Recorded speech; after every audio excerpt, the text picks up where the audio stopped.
Good afternoon, everybody. Good to see all of you. Thanks for coming today, as always. We're going to start with some scheduling announcements. This evening, President Trump will deliver remarks at Union Station for a political dinner.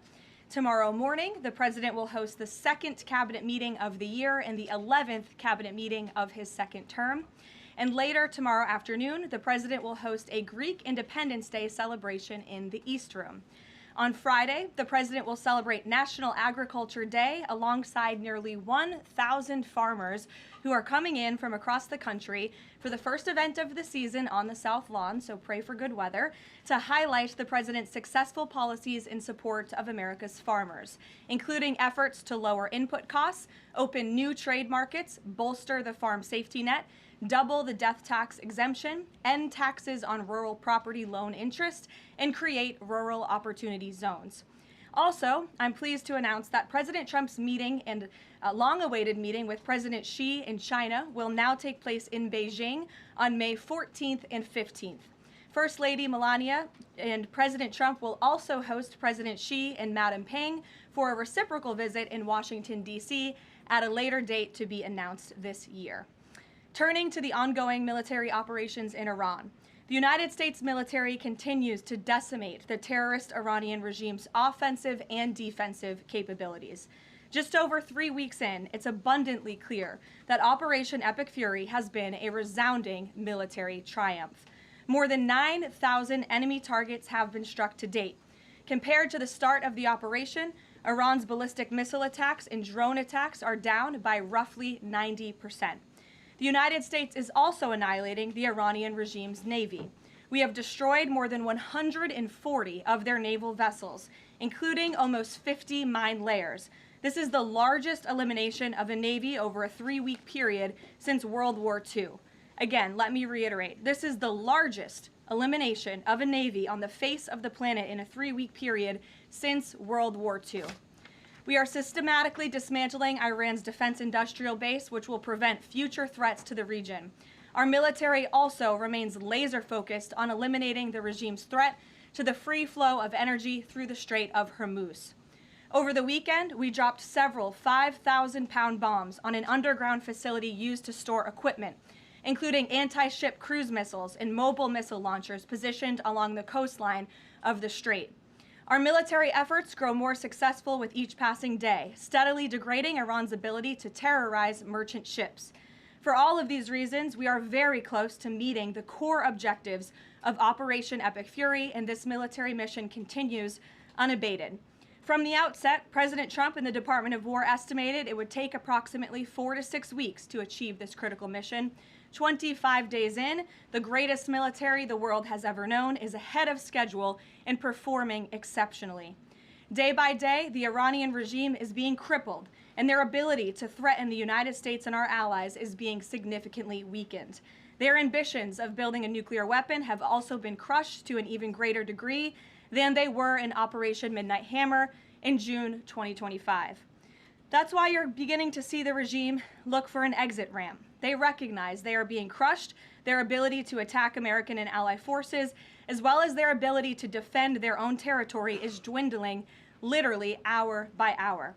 Following President Trump's powerful threat on Saturday evening, it was made clear to the United States that Iran wanted to talk. President Trump is willing to listen. As President Trump announced on Monday, the United States has been engaged over the last 3 days in productive conversations, which led the president to temporarily instruct the Department of War to postpone planned strikes against Iranian power plants and energy infrastructure only. The remaining elements of the Iranian regime have another opportunity to cooperate with President Trump, permanently abandon their nuclear ambitions, and cease actively threatening America and our allies. But the president's preference is always peace. There does not need to be any more death and destruction. But if Iran fails to accept the reality of the current moment, if they fail to understand that they have been defeated militarily and will continue to be, President Trump will ensure they are hit harder than they have ever been hit before. President Trump does not bluff, and he is prepared to unleash hell. Iran should not miscalculate again. Their last miscalculation cost them their senior leadership, their Navy, their Air Force, and their air defense system. Any violence beyond this point will be because the Iranian regime refused to understand they have already been defeated and refused to come to a deal. Here at home, we are now on day 40 of the Democrats' shutdown of the Department of Homeland Security. Democrats in Congress are forcing American travelers to wait in hours-long lines at airports across the country, robbing TSA officers and other federal workers of their hard-earned paychecks that they use to feed their families, and causing billions of dollars in damage to our economy. A father of 3 recently told CBS News that he felt he had no other choice but to quit his job as a TSA officer and find other work as the Democrats' shutdown of DHS continues. This is the quote from the father, and I encourage everyone to listen. "I think the hardest thing is seeing the struggle that my wife was going through and not trying to bring more stress to her," the father of 3 said, "but seeing her cry every night, how am I going to feed my family? How am I going to survive?" For the Democrats in Congress, the cruelty of this shutdown is the point. Nearly 500 TSA officers have quit since the Democrat shutdown began. President Trump, to alleviate this pressure, made the decision to send some of our amazing ICE agents to help alleviate that stress and address the long wait times. And for all of the critics of this solution a few days ago when it was proposed by the president, it is yielding results. Wait times have improved since ICE arrived, and they are doing everything in their power to help their fellow federal service members. But it's important to take a step back and remember, why is this even happening in the first place? For nearly 6 weeks, Democrats in Congress have kept DHS shut down because they care more about illegal aliens than American citizens.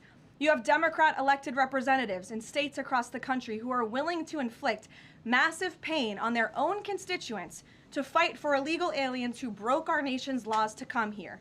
In recent days, we saw the deadly consequence of this deranged policy of Democrat open borders and an illegal alien-first agenda.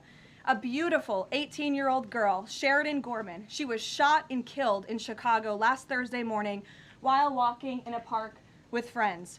The suspect in custody for murdering her is a Venezuelan illegal alien who was caught and released at the border by the Biden administration in May of 2023. Why would the Biden administration catch and release a Venezuelan illegal alien? That is not happening anymore under this president. But there are still tens of thousands, if not millions, of these illegal aliens in our country who seek to do harm to innocent Americans, like this beautiful young woman whose family will now never be the same because of her death. To make matters even worse, this monster was also released from local custody again after a shoplifting arrest, where? In the sanctuary city of Chicago in June of 2023. Again, another innocent American citizen had her life stolen from her because Democrats embrace reckless open border policies and reckless sanctuary city policies, which put criminals back into American communities. How many more Americans have to die before the Democrats end this madness? President Trump's position is very clear. He wants the federal government opened, he wants the Department of Homeland Security funded, and he wants the Democrat shutdown to end immediately. The president will also continue to call on Democrat leaders in sanctuary cities and states like J.B. Pritzker, where this young, beautiful girl was murdered, to cooperate with ICE and stop releasing illegal alien criminals into American neighborhoods. It is for the safety of every American citizen, including all of the people in this room. With that, I will take your questions, and here in our new media seat today, we have Gabe Fleischer. Thanks, Karoline. Thanks, Gabe, for being here. Thank you. I have 2 questions for you. First, if the war in Iran continues past this current round of peace talks, and with thousands of troops on their way to the Middle East, is there a point, either a number of ground troops or a number of days, at which the president will consider seeking authorization from Congress? Well, as you know right now, that formal authorization from Congress is not necessary because we're currently in major combat operations in Iran. The Department of War and the President, as I said, estimated about a 4 to 6 week timeline for the full completion of these military combat operations. We're again on day 25 today. And as a courtesy, nevertheless, the administration did notify Congress, the Gang of Eight, ahead of the launch of the operation 25 days ago. And we've also had our top national security officials go to Capitol Hill to brief lawmakers, again, out of courtesy and out of respect for them. So at this moment, it's unnecessary, but of course, the President and this administration will always abide by the law. Gabe. Or do you have a follow-up? Yes, Sure, go ahead. Second question.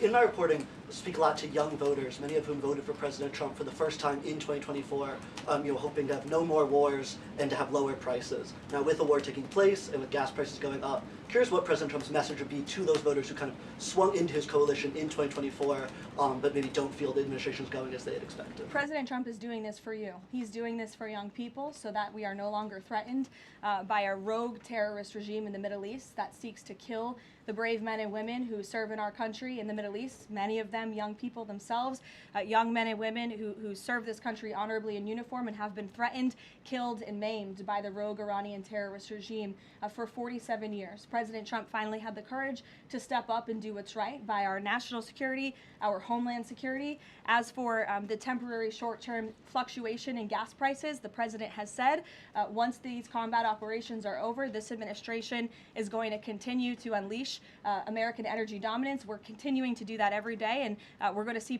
prices at the pump go back down, just as we have over the past year because of this president. And don't think for 1 second if the Democrats had their way, gas prices would be as they were under the previous administration, the Biden administration, record highs. This president is keeping them as low as he can during this short-term combat operation, and they're going to go right back down when this is over. Gabe. Thank you, Caroline. Just within the past few hours, Iranian state TV has said that Iran has rejected the U.S.'s 15-point plan to end the war. What's the White House's response to that, and have these talks hit a dead end? They have not. Talks continue. They are productive, as the president said on Monday, and they continue to be. However, I saw a 15-point plan that was floated in the media. I would caution reporters in this room from reporting about speculative points or speculative plans from anonymous sources. The White House never confirmed that full plan. There are elements of truth to it, but some of the stories I read were not entirely factual. So I am not going to negotiate on behalf of the president here at the podium. What I will tell you is these talks are ongoing. We're not going to get into the nitty-gritty details that have been exchanged between the United States and Iran at this time. Well, yesterday the president mentioned a very big present that the Iranians had given the U.S. He wouldn't go into detail, but was it that ship that was carrying 2 million barrels of oil that made it through the state of Hormuz? I'll let the president speak on that at the appropriate time. And then finally, Caroline, today Iraq's government reportedly is planning to lodge a protest with the U.S. According to the Wall Street Journal. There was an attack in Iraq that hit a military clinic, killing 7 soldiers reportedly. What's the U.S.'s response to that? Was the U.S. responsible for that attack? I'll have to check in with the Pentagon on that, and we'll get you an answer. Thank you, Caroline. Too, if I may. Speaker Johnson today described the conflict as wrapping up, but the 82nd Airborne Division, they're typically deployed at the beginning of conflicts. So does the White House consider this conflict as wrapping up, or is it changing shape? As I said at the beginning of my remarks, we are meeting our goals of Operation Epic Fury expeditiously. The president likes to maintain options at his disposal. It's the Pentagon's job to provide those options to the Commander-in-Chief. For any specifics on troop deployments, though, I would point you to the Pentagon. And today, Philadelphia District Attorney Larry Krasner reiterated threats to potentially arrest ICE agents that were sent in to assist with these historically long TSA lines. He said, quote, "The president cannot pardon you." Has the president seen Krasner's comments? Does he have any response? The president cannot pardon you for what? He's talking to the ICE agents who are handing out water bottles and are helping people move through lines at airports. It's a disgraceful comment. The men and women of ICE are great people. I would encourage this lawmaker, whose name I don't know and don't care to know, to actually sit down and speak with the ICE agents who are on the ground doing this important work, not just in our nation's airports, but again, to remove violent, dangerous, illegal alien criminals from our country, to protect this individual and all of us in this room and Americans across the country from murderers, pedophiles, and rapists who have been allowed into our country by Democrat politicians. Mario, good to see you. Thank you, Caroline. Good to see you as well. Just given that the president postponed his original trip to China because of the war, should we infer that the war will be wound down and concluded by the time of that May 15th, 14th visit? Again, as I've said, we've always estimated approximately 4 to 6 weeks, so you could do the math on that, Mario, but we do look forward, I know the president looks forward to going to China on May 14th and 15th, and of course, as always, we'll provide additional logistical details details to all of you in the media for that trip, who I know look forward to coming with us as well. One follow-up. Was that a precondition? Did the two leaders speak about the conclusion of the war? Was that a precondition for them to have this rescheduled meeting? No, there was a discussion about the rescheduling of the meeting between the president and President Xi. President Xi understood that it's very important for the president to be here throughout these combat operations right now. He understood, obviously, the request to postpone and accepted it, which is why we have new dates on the books, and I'm happy to announce those to you today. Jennifer. On the negotiations with Iran, are there still face-to-face talks planned perhaps in Pakistan? And who do you think would probably be going? Again, I've seen a lot of speculation and reporting about potential talks that could happen later this week. Nothing should be deemed official until it is announced formally by the White House. I would not get ahead of our skis on reporting about any talks this weekend until you hear directly from us. Does the president think that all of the allies will go along with whatever the U.S. concludes with these Iranians? Are you expecting that Israel and all the other allies will follow whatever agreement is made? I think the president has shown that he is absolutely the leader of the free world, the head of the most powerful military in the world, and in various examples, so the 12-day war between Iran and Israel, the ceasefire between Israel and Gaza, the president has shown a very unique skill at getting our allies to get on board with what's in the best interest of the United States, but also the world in cases of foreign policy like this.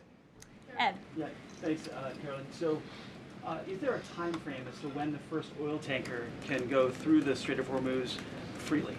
It's a very good question, Ed. I don't have a specific timeline for you today, but it's obviously something the administration is working towards as quickly as we can. And with respect to oil, as you know, the administration has taken a number of actions to stabilize the markets. We directed the U.S. DFC to offer reasonably priced political risk insurance for takers through the strait.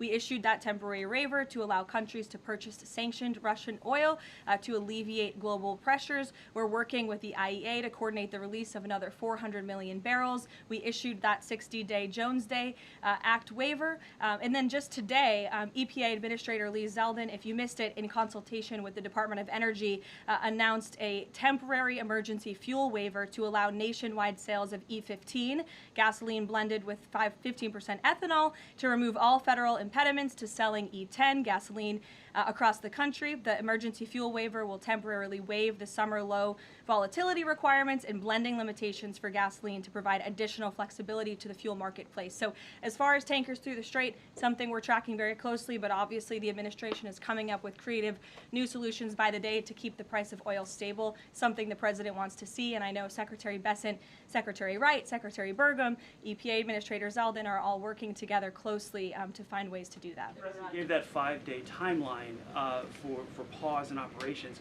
Would a tanker going through the Strait of Hormuz be one of the conditions that he would extend that? That's only something the President of the United States can answer. I won't get ahead of him. How about on TSA? Can I ask you about the TSA lines? Sure. Are the TSA lines, we've all seen the video of that from various airports, is that going to be what ends the stalemate in Congress to get DHS funded? Well, look, it's the Democrats who have led to this stalemate over the past 6 weeks. The president and the Republicans' position has been very clear. Fund the Department of Homeland Security. And we have attempted in good faith numerous times, both the president himself and lawmakers on the Republican side on Capitol Hill, to go to the Democrats with reasonable offers, with real solutions. They'll ask for something, we'll give them that concession, and then they say, oh wait, that's not enough, actually. So I think that's why I said earlier, the cruelty is the point. They want this chaos. They want to distract, I think, from the success of our military overseas right now, totally obliterating the Iranian regime. And it's very unfortunate because there's only, the only people that are suffering from this are the American people. And I hear that Democrats might be flying out of town tomorrow. How convenient and lovely of them that they get to go to the airport and that they'll get to go home to their families when you have families, TSA workers who are suffering. You have people across the country who are missing flights for funerals and for work commitments because of Democrat politicians on Capitol Hill. Mary, in the back. Thanks, Caroline. Glad to see you have a seat now. I do. Thank you. Is the White House satisfied with Republican leadership's efforts on the Save America Act? I think the president has made it very clear. He wants everyone on Capitol Hill to move as quickly as possible to get the Save America Act passed, and he wants to see that legislation on his desk as soon as Republicans and Democrats can move to pass it. But are there any lawmakers in Congress that the president is frustrated with on this matter and feels could be doing a better job? I think the president wants to see everybody on Capitol Hill move faster all the time. That he wants everyone in this town to work at Trump speed like we do here at the White House. We'll go to Karen. Caroline, two questions on Lebanon, if I can. Is the U.S. providing support at this point for Israel's ongoing offensive in Lebanon? And is the president concerned that right now there are more than 1 million people who've been displaced and potentially could be for a significant amount of time? That's not something I'm in a position to comment on for the first question. To the second question, of course, that's something that would concern the president. I think that's why he's again quickly moving to eliminate the threat of the Iranian regime in the Middle East, including weakening their proxies like Hezbollah, who have terrorized Lebanon for far too long. And I know that the president wants to see this, again, move as quickly as possible as we can over the course of the next couple of weeks here. Kristen. Caroline, questions on the Strait of Hormuz. If these negotiations are not successful, is the only option to reopen the strait in boots on the ground, given that all of our allies have essentially said that they are unable or unwilling to help? Look, that's a hypothetical question. It's a hypothetical question. It's also a decision that would have to be made by the commander-in-chief, and I'm not going to get ahead of him. And in addition to that, when it comes to the Vice President, J.D. Vance, what has changed that has made him more of an active participant in these negotiations with Iran? I don't think anything has changed. The Vice President has always been a key member, the President's right-hand man, and a key member of the President's national security team. He's been part of these discussions throughout this entire course of the administration with respect, again, to the 12-day war that the President and his national security team negotiated a solution to, with respect to the ceasefire between Israel and Gaza and the release of the hostages, which there was a lot of criticism that couldn't get done, and it did. The Vice President has been by the President's side every step of the way, and any reporting otherwise is just completely false. I see him in the room. Again, the President seeks his counsel on all matters, both foreign and domestic. Can you just tell us who exactly the U.S. is negotiating with in Iran, and why the U.S. and this administration trusts that person? Again, as I said to Gabe's question earlier, we're not going to get into the details of these negotiations and conversations that continue to take place, as of course you can imagine. They are very sensitive diplomatic discussions. And I would reiterate, I do recall giving all of you the same answer when we were negotiating the ceasefire between Israel and Gaza. I gave you the same answer throughout the 12-day war between Iran and Israel. Gave you the same answer with respect to many of the other global conflicts that this administration has negotiated solutions to. President Trump is going to give his diplomats the freedom that they need to have these sensitive diplomatic discussions without negotiating and litigating them through the news media. Fran. Caroline, just to follow up though, because you said that some of the information that's been out there about the 15-point plan is inaccurate. Can you say what is accurate with respect to ballistic missiles, the nuclear ambitions, and the Strait of Hormuz, which are things that the president has laid out that he wants to see a couple times in the past? Look, if you've heard it from the President of the United States, obviously it's true, as well as the objectives of Operation Epic Fury. We've said repeatedly, I've said them from this podium, the Pentagon has reiterated them. That's why we've taken military action to achieve them. So of course, those are goals that we want to see, but this full 15-point plan that's been floating around in many of your outlets, there's a lot of misinformation to that as well. And again, I would caution you from taking things from anonymous sources rather than verifying them directly with the White House. Christian. Thanks, Caroline. Two on Iran. First, would the president consider loosening asylum restrictions for Iranians trying to flee the country right now? Again, that's a question for the president. I won't get ahead of him on that. I haven't talked to him about that. Okay. And then secondly, you mentioned at the top that Iran would be hit harder than they have been to this point if they don't recognize the fact that they're losing this war. Could those strikes happen before this 5-day negotiating window closes if the president doesn't think they're negotiating in good faith?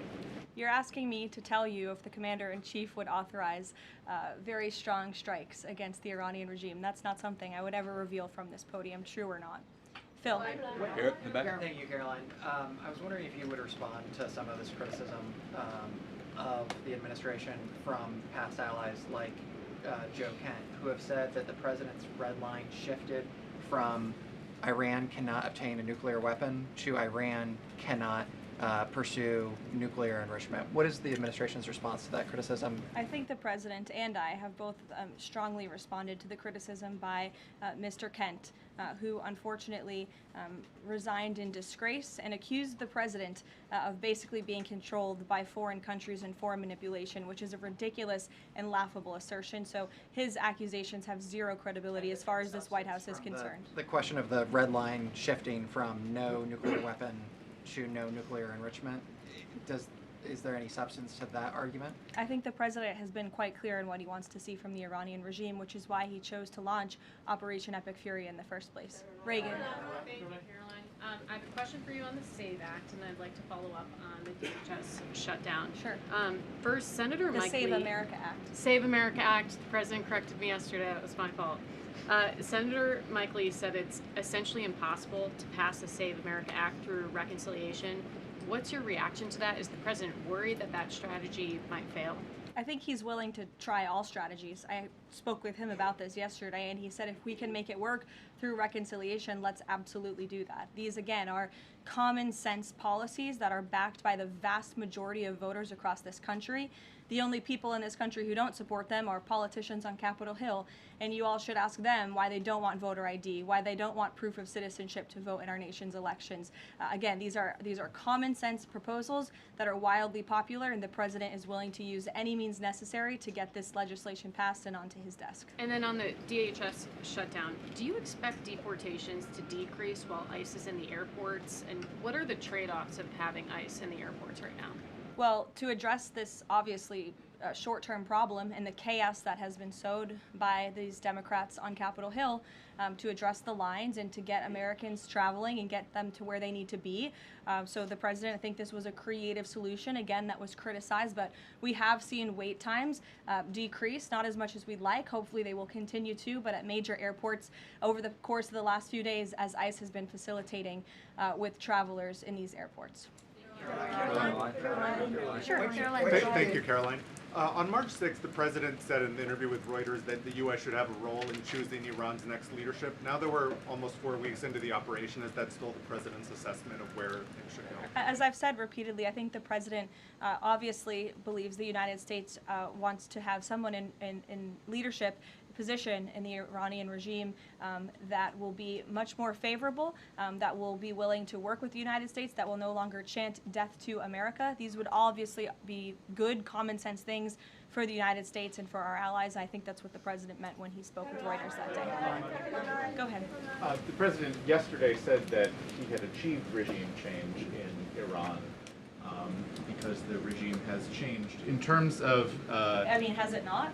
Well, the leadership... Their entire leadership has been killed, and nobody has really seen or legitimately heard from this alleged new leader. So wouldn't you say there's been a change in the regime? There has been a change in leadership. I mean, do you feel as though... There's been a change in the regime leadership, which is what the president said. So thank you for confirming he was right. I mean, do you feel as though you've achieved leadership level, or the personnel in place right now in Iran that you're satisfied with? I mean, have you... I think it's too soon to say. In terms of highly enriched uranium in Iran right now, is your expectation, I mean, the stated desire of the president has been to prevent nuclear weapons. Is your expectation that the end game here is that eventually Americans will be in possession of that uranium, or you'll somehow have some direct control over the highly enriched uranium that could be used to develop it? Again, this is a point of conversation that continues. I think you know the means in which the United States would have to take in order to achieve that goal, and that's a decision for the president to make. Brian, good to see you, Brian Glenn. Good to see you as well. Does the White House have a comment on a letter that was sent from Congressman Raskin to the DOJ alleging that the DOJ recklessly released damning information in regards to President Trump's documents? Yes, I saw that letter from Congressman Raskin this morning, who I would add has zero credibility, and this letter was clearly a cheap political stunt. What the congressman did here, Brian, and for everyone in the room who's hopefully not reporting on this as fact, is that he took untrue and salacious claims in a memo that was produced by Jack Smith, who has been completely discredited for his lawfare and his witch hunts against this president, and that information was unverified. It never even made it into the indictment because it was so unverified. And what happened to that indictment anyway? It was thrown out. And Jack Smith has been proven, again, to be a prosecutor on a witch hunt against President Trump. He tried to throw him in jail ahead of the 2024 election. The Biden Department of Justice was fully on board with this lawfare campaign. And in fact, this story that was concocted by Congressman Raskin was so ridiculous, I understand his communications team reached out to some outlets in this room who responsibly said, we're not going to write this because this is just too much. However, of course, MS Now did write that story this morning because they continue to be left-wing propaganda for the Democrat Party. But I think Jack Smith has been proven to be a liar and a fraud, and this is, again, a cheap political stunt from a Democrat on Capitol Hill who I think wants to get himself on cable television. Thank you all very much.